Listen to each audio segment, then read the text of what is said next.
Mr. Holmes, 2 days ago my husband, retired police inspector Robert Hardigan, was rushed to hospital after collapsing during our monthly visit to the Royal Botanical Gardens at Kew. What is his condition? He is unconscious, and his face is inflamed and terrible to see. Has his doctor determined the cause? He is dying from an allergic reaction to a bee sting on the cheek. That's tragic, but I must say, not mysterious. I suspect darker deeds are involved. You see, my husband was never allergic to bees. As far as the authorities are concerned, the case is closed. But my husband has spoken highly of working with you, Mr. Holmes, so I hope that you can either confirm or refute my suspicions. Bloodhound Hardigan was an exceptional police officer. He placed the entire Talbot gang behind bars 15 years ago. Only the gang's leader, William the Flytrap Talbot, escaped justice from Hardigan's hand. Since then, your husband has tried to locate Talbot, whom your husband would recognize on sight, but to no avail. I deduce that we're off to Kew Gardens to examine the scene of Inspector Hardigan's collapse. We leave at once.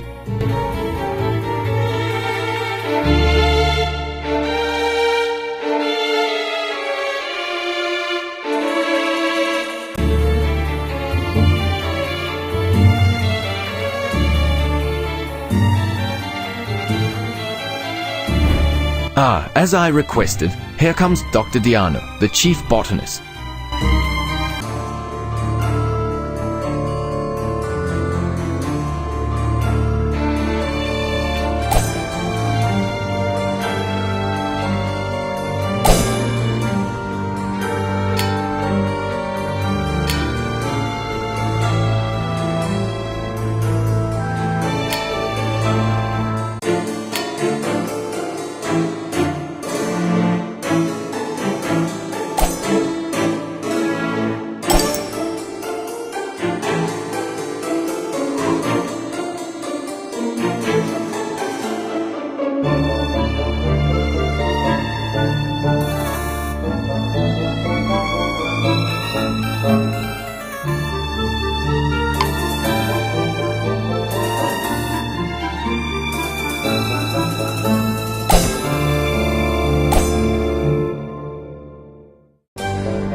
This bag of thorns, they're all identical. Dr. Diano, please allow me to use your laboratory. This thorn comes from our rarest specimen. According to Captain Seymour, the native tribesmen who cultivate it use its venom in diluted doses as an anesthetic. But in concentrated doses, it's more lethal than a cobra bite. We were speaking of Afghan nomads. They call this thorn the Finger of God, and it is unique to the mountain pass of Kuski Nakud. Holmes, no bee sting killed Hardigan. Find out who used that blowgun and one of these thorns, and you'll find your man.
Simply extraordinary.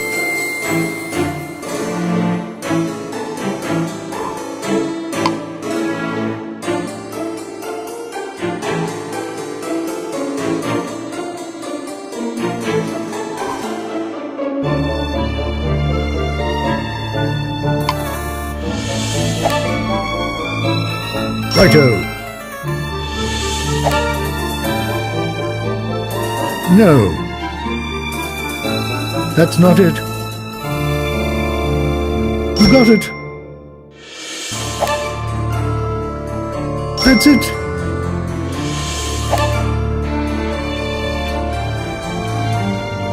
That's not it. That's it. Yes.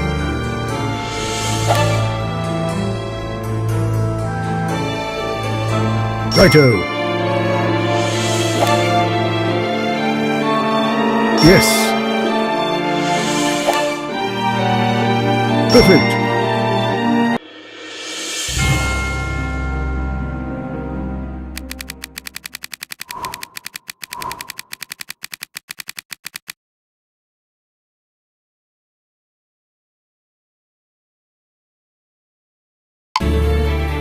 The culprit is Winlock Tuttle, the old gardener. Further, I guarantee that Tuttle is, in fact, William the Flytrap Talbot, who has been working and plotting at Kew Gardens incognito. What tipped you off? Two clues presented themselves. First, it was Tuttle who identified Inspector Hardigan's cheek wound as a bee sting, whereas any gardener employed at Kew would know that Dr. Diano permits no bees there to interfere with his careful pollination by hand. Obviously, Talbot hoped to end any investigation with a simple, and to an outsider, logical solution. I see. And Malcolm Hogg's assault on Tuttle probably stems from a long-standing grievance between Talbot and his formerly incarcerated subordinate. Come, Watson, let's inform the police that Talbot is found, and that he shall also lead them to Hogg's whereabouts. You go alone this time, Holmes. I'm off to Inspector Hardigan's bedside with my old army medical bag. I suspect that I'm the only doctor in London who knows the precise cure for his allergy. Together he and Mrs. Hardigan will see Talbot finally sent to prison. Congratulations!